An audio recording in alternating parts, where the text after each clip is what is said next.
Hi, I'm Peg from GardensSquirrel.com. Today I'm going to plant this lovely big window box with the angel moss liner. The reason I like using angel moss is it's the water holding. It's just like a big sponge and it's just great for the plant's health. So after the basket has been planted, this cardboard looking angel moss is watered and comes back up like this.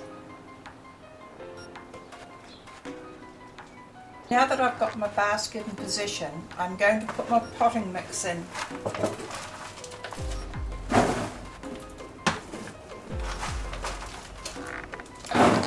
I have put sufficient potting mix in now, but now I'm going to put some slow release fertilizer right along the window box.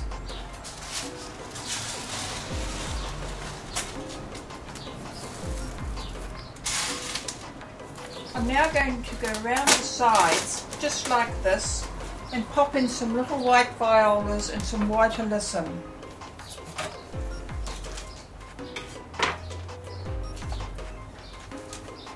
It's very easy just to pop them in the side.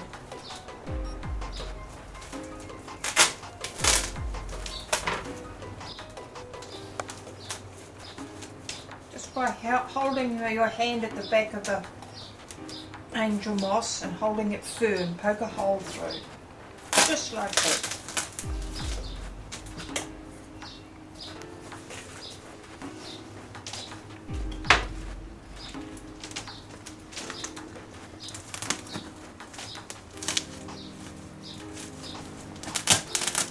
Don't worry if you feel you've made the incision a little large in the moss, because after it's been watered it'll swell up and just make a little bed for the viola.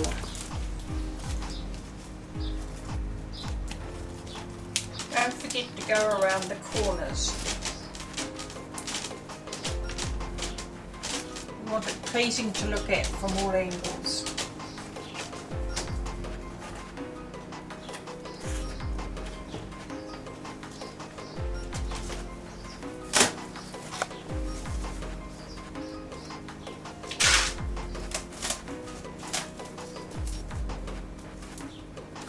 Much easier to work with this big window box if it's already hanging in position. Just remember they're very heavy when they're finished, so make sure you've got it securely attached to the wall.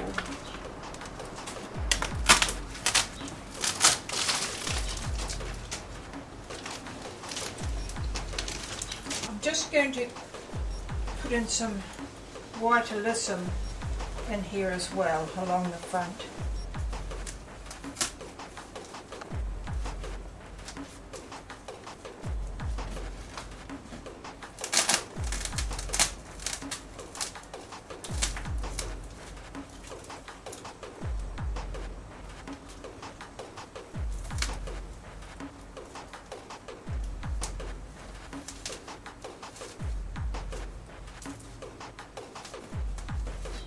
Now I've been around the sides and I've alternated the little violas with the alyssum, so it'll fill up the side beautifully.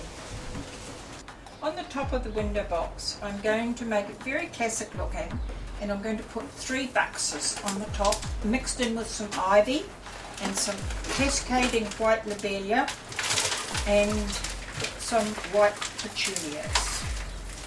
Just take your ivy out, your buxus, and position it so that you want 3. The next one I've taken out of its pot and I'm going to place it about the middle. Sometimes it pays to step back and have a look and make sure you've got them placed correctly.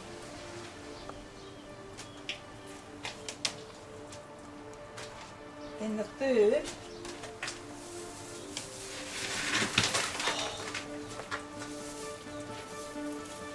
will go.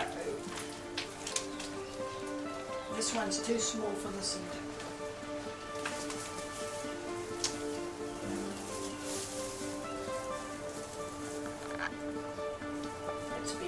better to have if you've got the little bit uneven. They will grow and you will clip them, so eventually they'll be fine. Just stand back and have a look. This needs turning. That's better. Always place your best side facing out. Now I'm going to place the ivies. Sometimes it pays to split them a little, it depends on the size. This one's fine. Get it as close to the base of the buxus as you can.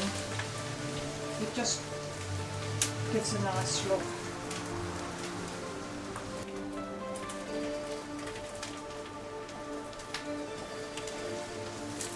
Remembering that this ivy will grow pretty quickly and then come down the sides and along.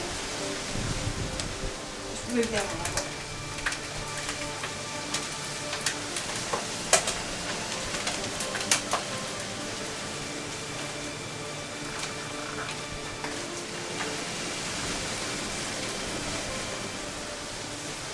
This one's already trailing a little, which is nice. I can either trim a little bit off the bottom, which I think I'll do, just so that the sides catch up with it and it'll thicken.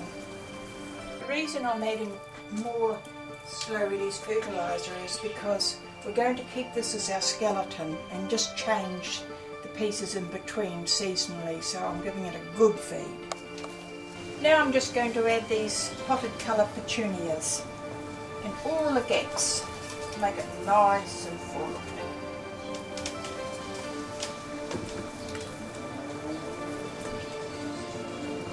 So I'm just going to keep on placing these around just to fill in the gaps, to give a nice white look with the green. It's very classical looking.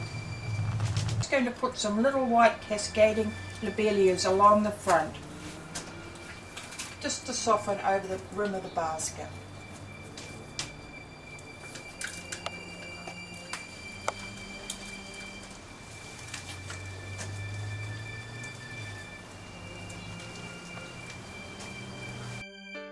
Just keep tucking them in up closely together so there's no gaps. We just like it to look lovely and full.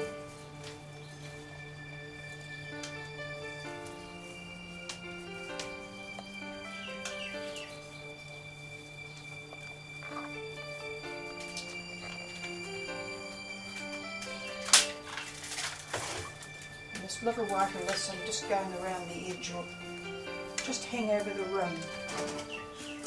Now I've finished planting the window box, all that's left to do is to give it a water.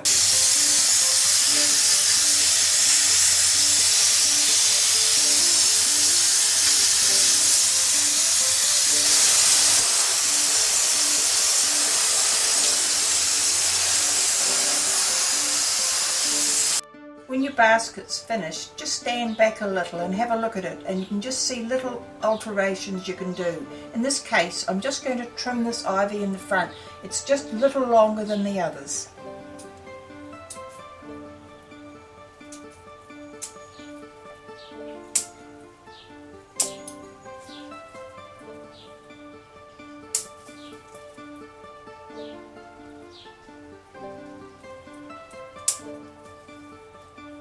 The buxus, as time goes along, don't be frightened, just to take your clippers and just shape them a little to keep them looking like a cone.